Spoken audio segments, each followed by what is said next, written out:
నమస్తే, నేను Kavitha. Welcome to I dream. మరికొద్ది గంటల్లోనే T20 world cup final match జరగబోతోంది. హాట్ ఫేవరెట్లు ఎవరు, రెండు టీంల బలాబలాలు ఎలా ఉన్నాయి, లూ పాయింట్స్ ఏంటి, ఓవరాల్గా అక్కడ ఉన్నటువంటి బార్బడోస్ పిచ్ ఎవరికి అనుకూలంగా ఉంటుంది, హిస్టరీ ఏంటి, వీటన్నిటి గురించి మాట్లాడుకుందాం. మనతో పాటుగా ఉన్నారు sports analyst, cricket commentator Venkatesh గారు. వెంకటేష్ గారు, నమస్కారం అండి.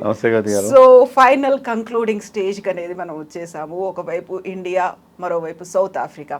ఎవరు ఎలా ఉన్నారు, వాళ్ళ బలాబలాలు ఎలా ఉన్నాయి, ఓవరాల్గా ఇద్దరికి సంబంధించి హిస్టరీ ఎలా ఉంది? హిస్టరీ ఇద్దరికి సరిగ్గా లేదండి. వాళ్ళు చోకర్స్ అని, మనం చోకర్స్ అని చెప్తున్నారు. మనం ఫైనల్ ఫోబియా ఉంది వాళ్ళకి. ఫైనల్కి అసలు చేరుకొని అసలు వాళ్ళు ఇంతవరకు ఒకసారి ఫైనల్కి రాలేదు ఫైనల్కే రాలేదు వాళ్ళు. ఇప్పుడు ఇంత పెద్ద వరల్డ్ కప్లో సెమీఫైనల్ దాటడం ఇదే మొట్టమొదటిసారి.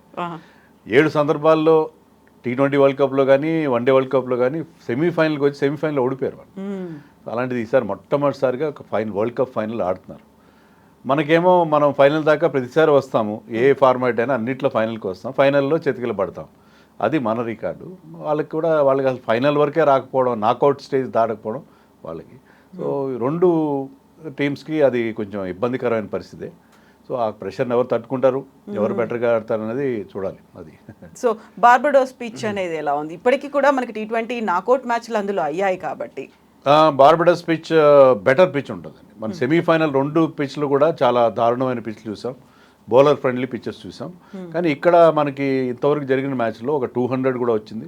ఒక 8 మ్యాచ్లు మనకి ఈ వరల్డ్ కప్లో జరిగినాయి, 200+ స్కోర్ వచ్చింది. ఇండియా ఇక్కడ ఆడింది ఒక మ్యాచ్, ఇండియా ఆఫ్ఘనిస్తాన్ మీద మనం ఆడినప్పుడు 181 చేసాం. 181 ఇస్ డీసెంట్ స్కోర్. అందులో ఆఫ్ఘనిస్తాన్ చాలా మంచి బౌలింగ్ అటాక్ ఉండే టీం. సో ఇక్కడ కాస్త చెప్పుకోదగ్గ స్కోర్స్ వచ్చే అవకాశం ఉంది. సో మరి బౌలర్స్కి పూర్తిగా డామినేషన్, బ్యాటింగ్ చాలా కష్టమైన పరిస్థితి అయితే ఉండకపోవచ్చు అని అనుకుంటున్నాను. అది పరిస్థితి. సో ఇండియాకి కొంచెం బెటర్ కండిషన్స్ ఉంటాయి ఇక్కడ అని ఎక్స్పెక్ట్ చేయొచ్చు. సో రెయిన్ అనేది కూడా ఒకటి థ్రెట్ అనేది అక్కడ కనిపిస్తున్నట్టుంది. సెమీఫైనల్ మ్యాచ్లో కూడా అలాగే అయింది. ఒకవేళ ఇప్పుడు అదైతే రిజర్వ్డే అయితే ఉంది, కాకపోతే ఆ పరిస్థితులు అనేవి ఎలా ఉంటాయి, ఎవరికి అనుకూలంగా ఉంటుంది? ఈవెన్ సెమీఫైనల్ కూడా మనం చూసాము, చాలా అక్కడ ఎక్కువ వర్షాలు పడ్డాయి. అయినా సరే మనకి మ్యాచ్ రోజున వర్షం తెరిపి ఇవ్వడం, మనకి ఒక చిన్న బ్రేక్స్ పడినా సరే, కొంత అంతరాయం కలిగినా కూడా మ్యాచ్ సజావుగా ఒక్క రోజున జరిగింది. ఇక్కడ మనకి 2 days టైం ఉంది కాబట్టి, ఈరోజు రేపు రిజర్వ్ డేతో కూడా టైం ఉంది కాబట్టి ఏదో ఒక పాయింట్లో మనం ఫుల్ మ్యాచ్ చూసే అవకాశం ఉందని చెప్పి మనం కాన్ఫిడెంట్గా ఉండే పరిస్థితి ఉంది. ఎందుకంటే రెయిన్ థ్రెట్ ఉంది కానీ అంత సీరియస్ థ్రెట్ అయితే కనపట్లేదు. సో ఇండియన్ టీం ఎలా ఉందనుకుంటున్నారు మీరు? ఇండియన్ టీం చాలా బాగుందండి. ఈసారి వరల్డ్ కప్లో ఐ థింక్ మన బెస్ట్ బెట్, మనం గెలవడానికి చాలా ఎక్కువ అవకాశాలు ఉన్నాయి. చెప్పలేము మనం, ఎందుకంటే అక్కడ పిచ్ గురించి మనం మాట్లాడుకున్నాం. పిచ్ కొద్దిగా ఫాస్ట్ బౌలర్స్కి ఎక్కువ హెల్ప్ ఉంది అక్కడ, స్పిన్నర్స్ కంటే కూడా. గతంలో చూస్తే అంటే అక్కడ ఫాస్ట్ బౌలర్స్ ఎక్కువగా, ఈ వరల్డ్ కప్లో ఫాస్ట్ బౌలర్స్ ఎక్కువ వికెట్లు తీశారు. వాళ్ళకేమో పేస్ అటాక్, చాలా మంచి పేస్ అటాక్ ఉంది. అదొక్కటి మినహాయిస్తే ఇండియన్ టీం అన్ని విధాలా స్ట్రాంగ్గా ఉంది. బ్యాటింగ్లో ఒకరిద్దరు ఫామ్లో లేని మాట పక్కన పెట్టినా కూడా ఓవరాల్గా మనం ఒక అగ్రెసివ్ ఇంటెంట్తో ఆడుతున్నాం, చాలా మంచి స్కోర్లు తీసుకొస్తున్నాం. పెద్ద స్కోర్లు చేయకపోయినా ఈ వరల్డ్ కప్లో ఒక సెంచరీ కూడా రాలేదు ఇండియాకి సంబంధించి కూడా. ప్రతి ఒక్కరు గొప్పగా ఎవరు ఫామ్లో ఉన్నట్టు కాదు, కానీ 20s 30s చేస్తున్నారు అందరూ. లాంగ్ బ్యాటింగ్ లైనప్ ఉంది. బౌలింగ్లో కూడా బుమ్రాతో పాటు కుల్దీప్ యాదవ్ని మనం గ్రూప్ స్టేజ్లో ఆడించలేదు. అతను కేవలం సూపర్ 8స్లోనే ఆడాడు. కానీ సూపర్ 8స్లో వచ్చిన తర్వాత మన మెయిన్ వికెట్ టేకర్గా మారాడు అతను. సో బుమ్రా మనకి పవర్ ప్లేలో వికెట్స్ తీస్తే, పవర్ ప్లేలో డెత్లో, మిడిల్ ఓవర్స్లో కుల్దీప్ యాదవ్ వికెట్ ఇస్తున్నాడు. అక్షర్ పటేల్ కూడా తన రోల్ యాజ్ అన్ ఆల్రౌండర్ పర్ఫెక్ట్గా అతను చేస్తాను. అలాగే సేమ్ హార్దిక్ పాండ్యా. సో అన్ని రకాలుగా మన టీం స్ట్రాంగ్గా ఉంది. లెఫ్ట్ హ్యాండర్స్ ఉన్నారు, లెఫ్ట్ రైట్ కాంబినేషన్ మనకి అవకాశం ఉంది. Arshdeep Singh is the top wicket taker ఈ వరల్డ్ కప్లో. ఈ వరల్డ్ కప్లోనే కాకుండా అసలు T20 వరల్డ్ కప్లో ఒక సింగిల్ ఎడిషన్లో అతన్ని తీసిన వికెట్స్ ఎవరు తీయలేదు. సో మన బౌలింగ్లో కానీ బ్యాటింగ్లో కానీ ఇంత స్ట్రాంగ్గా మనం ఎప్పుడు లేవేమో అనిపిస్తుంది. అంటే ఎలాంటి లోపాలు మనకు కనపట్లేదు.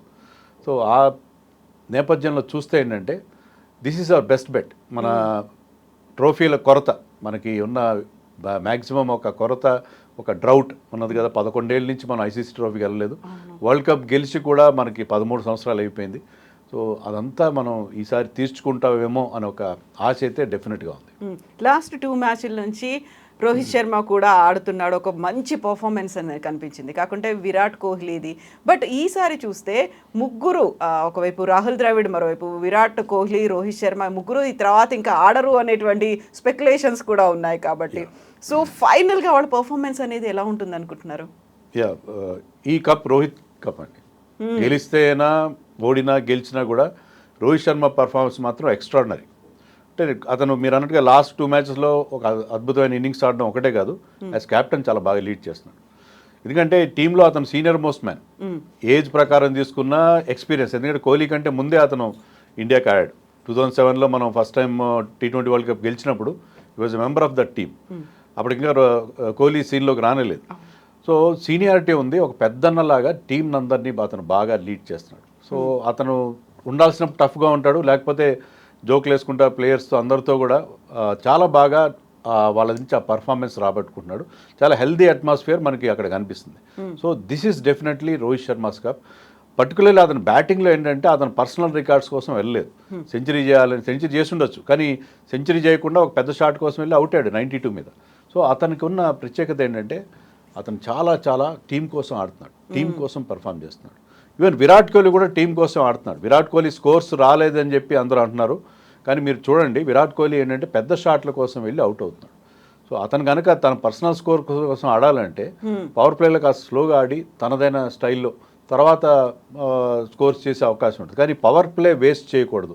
విరాట్ కోహ్లీ ఫెయిల్ అవ్వడానికి ప్రధాన కారణం ఏంటంటే మన వాళ్ళు బహుశా ఒక టార్గెట్ పెట్టుకున్నారు, 50 రన్స్ అనే చేయాలి పవర్ ప్లేలో 10 runs per over చేస్తే అద్భుతంగా ఉంటుంది. పవర్ ప్లేలో ఫీల్డ్ రెస్ట్రిక్షన్స్ ఉంటే దాన్ని ఉపయోగించుకోవాలి, ఎక్కువ రన్స్ పవర్ ప్లేలో చేయాలి, మంచి ప్లాట్ఫామ్ క్రియేట్ చేస్తే ఆ తర్వాత మనం దాని మీద బిల్డ్ చేసుకోవచ్చు అనే ఒక టెంప్లెట్తో ఒక స్ట్రాటజీతో వెళ్తున్నారు.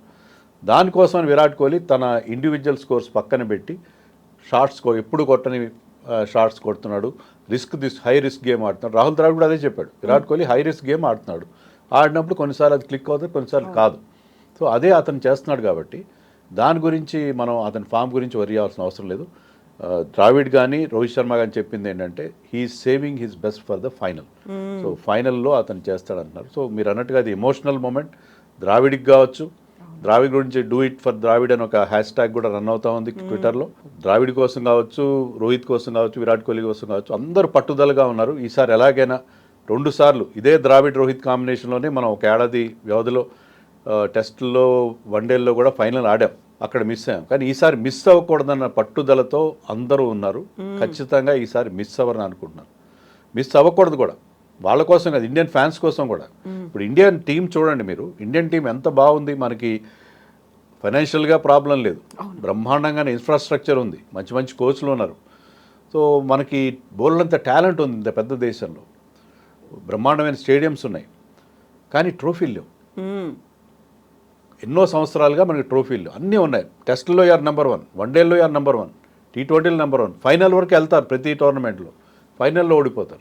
సో ఇది ఏంటిది, వాట్ ఈస్ హ్యాపెనింగ్ యాక్చువల్లీ? మీకు ఎలాంటి లోటు లేదు టీంలో, అన్ని రకాలు బాగుంది, కానీ మనకి ట్రోఫీలు రావట్లేదు. సో ఇది ఏదో ఒక పాయింట్లో ఈ డ్రౌట్ అనేది ఎండ్ కావాలి. I think this is the point, this is where we're going to put a full stop. ఈ ట్రోఫీల కొరత అనేది, ఐసీసీ ట్రోఫీల కొరత అనే దానికి ఇక్కడ మనం ఫుల్ స్టాప్ పెడతాము అని చెప్పి మనకు అనిపిస్తుంది. Then what about South Africa అండి? ఆ మ్యాచ్ చూస్తే ఎలా అనిపిస్తోంది అక్కడ? సౌత్ ఆఫ్రికా కూడా చాలా స్ట్రాంగ్గా ఉంది టీం, చాలా స్ట్రాంగ్గా ఉంది. బౌలింగ్లో చాలా స్ట్రాంగ్గా ఉంది. రబాడా కానీ, మార్క్ యాన్సన్, నోకియా చాలా మంచి ఫామ్లో ఉన్నారు. స్పిన్నర్స్ కూడా మంచి స్పిన్నర్స్ ఉన్నారు. కానీ బ్యాటింగ్లో వాళ్ళకి అందరూ ఫామ్లో లేరేమో అనిపిస్తుంది. ఈవెన్ హెన్రిక్ క్లాసన్, మన ఐపీఎల్ సన్ రైజర్స్ బ్యాట్స్మెన్, అతను ఫినిషింగ్ టచ్ చేస్తున్నాడు, పెద్దగా రన్స్ చేసింది లేదు అతను కూడా. వాళ్ళ కెప్టెన్ మార్క్రమ్ కానీ, డికాక్ ఒక 2 మ్యాచ్లు బాగా ఆడాడు. సో వాళ్ళ బ్యాట్స్మెన్ అంత గొప్ప ఫామ్లో అయితే లేరు, అదైతే మనం ఒప్పుకొని తీరాలి. సో అదొక్కటే వాళ్ళకి కొంచెం ప్రాబ్లం ఉంది. కానీ వాళ్ళకు కూడా ఇది మొదటిసారి, వాళ్ళు కూడా చాలా కసి మీద ఉన్నారు. వాళ్ళు కూడా ఏదో రకంగా ట్రోఫీ గెలవాలి. అనేక సందర్భాల్లో సెమీఫైనల్కి రావడం, అక్కడ ఏదో వర్షం కారణంగానో లేకపోతే మరో కారణంగానో వాళ్ళకి డిసప్పాయింట్మెంట్ ఉండడం. ఎందుకంటే అది కూడా చాలా అద్భుతమైన ప్లేయర్స్ అక్కడ మనం చూసాం. జాంటీ రౌడ్స్ కావచ్చు, Henry Cronje, Shaun Pollock, Allan Donald, Dale Steyn, అత్యద్భుత, not to forget AB de Villiers, గొప్ప గొప్ప ప్లేయర్స్ ఆ దేశం ప్రొడ్యూస్ చేసింది. వాళ్ళకు కూడా ఇదే ప్రాబ్లం ఉంది, మంచి ప్లేయర్స్, టాలెంట్ ఉంది, ట్రోఫీల్లో. మనకి కనీసం 3 వరల్డ్ కప్స్, 2 వరల్డ్ కప్స్ అయినా ఉన్నాయి, 3 వరల్డ్ కప్స్ ఫైనల్స్ దాకా అయినా వెళ్ళాము, 3 వరల్డ్ కప్స్ ఉన్నాయి. వాళ్ళకి ఒక్క వరల్డ్ కప్ కూడా లేదు. సో 2 దేశాలు were all sailing in the same boat.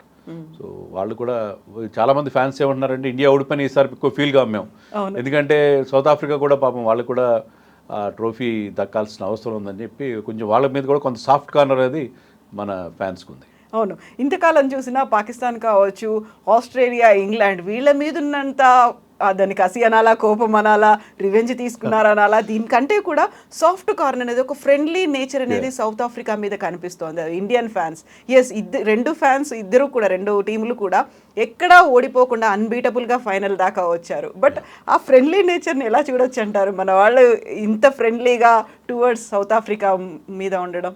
ఐపీఎల్లో కూడా కలిసి ఆడతారు. ఇప్పుడు సన్ రైజర్స్ ఫ్యాన్స్ అందరికీ Markram and Klaasen, Marco Jansen. So Sunrisers team mostly South African team లాగా ఉంటుంది. చాలామంది సౌత్ ఆఫ్రికన్ ప్లేయర్స్ ఉన్నారు. సో వాళ్ళకి ఐపీఎల్లో వీళ్ళందరూ ఆడతారు, ఎక్సెప్ట్ షంసీ లాంటి ఒకరిద్దరు తప్ప వీళ్ళందరూ ఐపీఎల్లో ఆడతారు. Even de Kock and Rohit Sharma చాలా సంవత్సరాలు ముంబై ఇండియన్స్ కలిసి ఓపెనింగ్ కూడా చేశారు. సో ఆ ఫ్రెండ్లీ నేచర్ ఉంది. కానీ ఒక్కసారి మైదానంలో దిగిన తర్వాత ఆటోమేటిక్గా ఆ రైవలరీ అనేది వస్తుంది. బట్ మీరు అన్నట్టుగా సాఫ్ట్ కార్నర్ అయితే ఖచ్చితంగా ఉంది మన ఫ్యాన్స్ విషయంలో సౌత్ ఆఫ్రికా మీద. సో ఈ ఎక్స్పెరిమెంట్స్ అలాంటివి అయితే ఏం లేకుండా రెండు టీమ్స్ యాజ్ ఇట్ ఈస్గా వెళ్తున్నట్టు మన టీంలో శివం దుబే మీద వేటు పడతాయని కొన్ని వార్తలు వస్తున్నాయి, కానీ ఐ డోంట్ థింక్ సో. ఎందుకంటే వాళ్ళకి ప్రధానమైన స్పిన్నర్ ఎవరంటే Keshav Maharaj left arm spinner.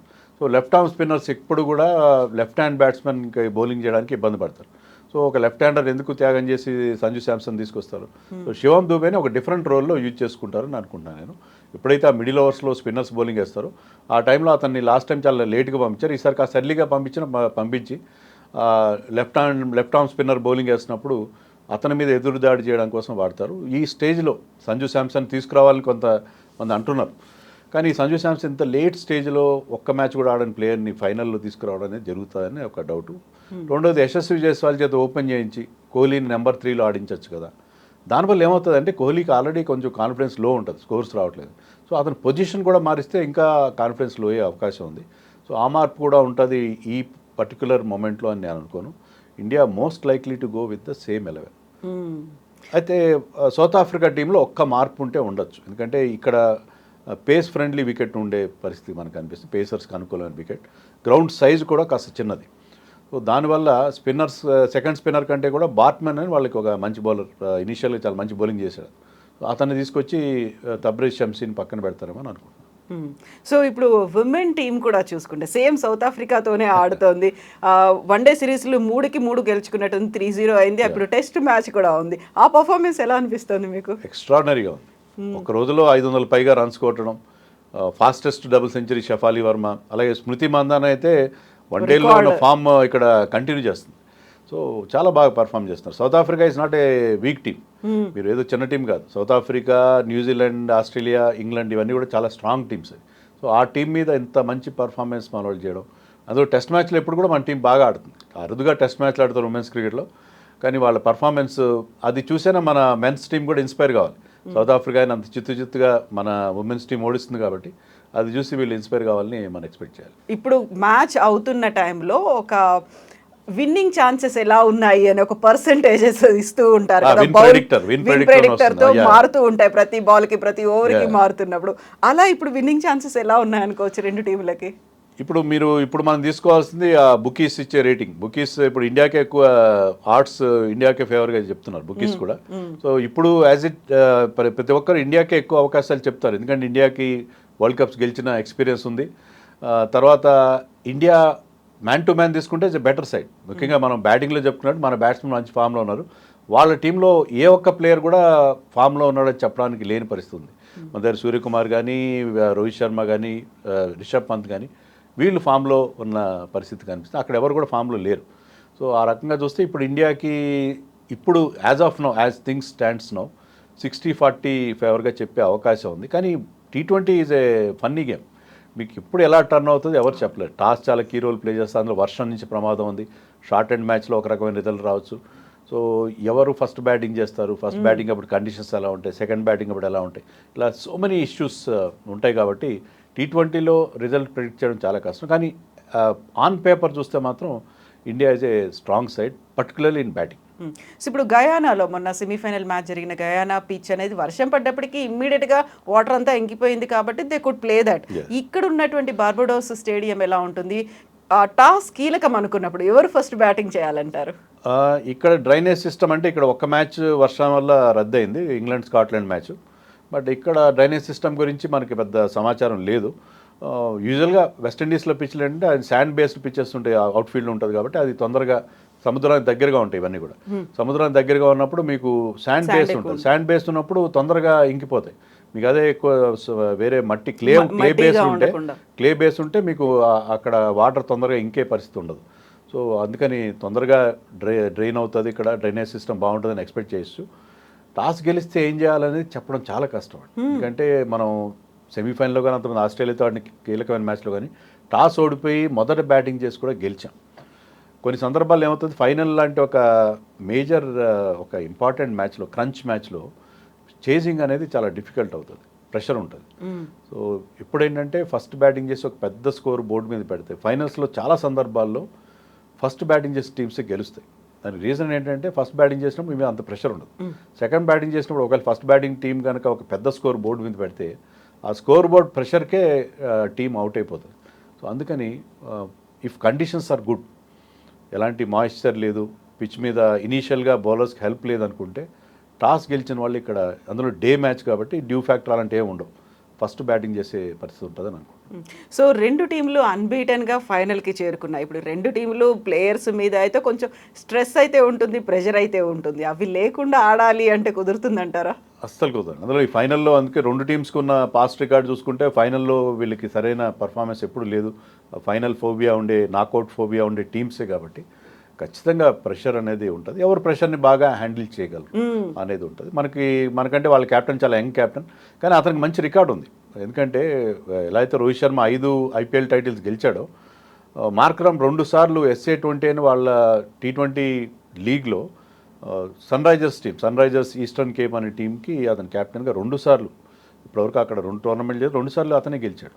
And 2014లో as under nineteen captain of South Africa అతను అప్పుడు కూడా టైటిల్ గెలిపించి పెట్టాడు. సో మార్క్రమ్కి ఆ లక్ ఉంది. తర్వాత is a good captain. So అతను యంగ్ కెప్టెన్ అయినప్పటికీ అతనికి ఆ లక్కీ హ్యాండ్గా మనం చెప్పుకోవాలి. ఆల్రెడీ ఒక వరల్డ్ కప్ తమ దేశానికి వచ్చిన ఒకే ఒక వరల్డ్ కప్ అతనే అందించాడు. సో ఈసారి సీనియర్ టీంని మొట్టమొదటిసారిగా ఫైనల్కి తీసుకెళ్ళాడు. సో అతనికి ఆ లక్ కలిసి వస్తుందేమో చూడాలి. But having said that, Rohit కూడా మరి 5 సార్లు IPL టైటిల్ గెలిచిన రికార్డ్ అతనికి ఉంది కాబట్టి he's a very good captain. So అతని కెప్టెన్సీలో ఇండియన్ టీంలో నాజర్ హుస్సేన్ లాంటి ఫార్మర్ ఇంగ్లీష్ ప్లేయర్స్ కూడా ఏం చెప్తున్నారంటే ఇండియన్ టీం అప్రోచ్లో చాలా మార్పు వచ్చింది, అగ్రెసివ్ ఇంటెంట్తో ఆడుతున్నారు గతంలో కంటే. అది రోహిత్ శర్మ తీసుకొచ్చాడని చెప్పి కూడా అందరూ మెచ్చుకున్నారు. ఇప్పటికే లాస్ట్ వన్డే వరల్డ్ కప్ నుంచి రోహిత్ శర్మకి విపరీతమైన ఫ్యాన్ బేస్ క్రియేట్ అయింది. గతంలో ఎప్పుడు లేనంతగా అతనికి ఒక ఫ్యాన్స్ డెవలప్ అయ్యారు. ఇక్కడ కనుక రోహిత్ శర్మ గెలిస్తే ఐ థింక్ విరాట్ కోహ్లీతో పోటీ పడచ్చు అతను ఫ్యాన్ బేస్ విషయంలో. ఫ్యాన్ బేస్ విషయంలో నిజంగానే ఇప్పటిదాకా వరల్డ్ కప్ ఏం గెలుచుకున్నారు, విరాట్ కోహ్లీ మీద అయితే ఆ ప్రెషర్ అయితే ఉంటుంది. గతంలో ఓడిపోయిన తర్వాత ఇంకా ఎక్కువ ఎక్స్పెక్టేషన్స్ ఉన్నాయి, సేమ్ టైం ప్రెషర్ కూడా అలాగే కంటిన్యూ అవుతుంది. సో దీన్ని ఓవర్కమ్ ఎవరు అవుతారు, ఎవరు గెలుచుకుంటారు అనేది మరికొద్ది గంటల్లో మనకు తెలిసిపోతుంది. ఎస్ వెంకటేష్ గారు, థ్యాంక్ యూ సో మచ్ అండి. Thank you.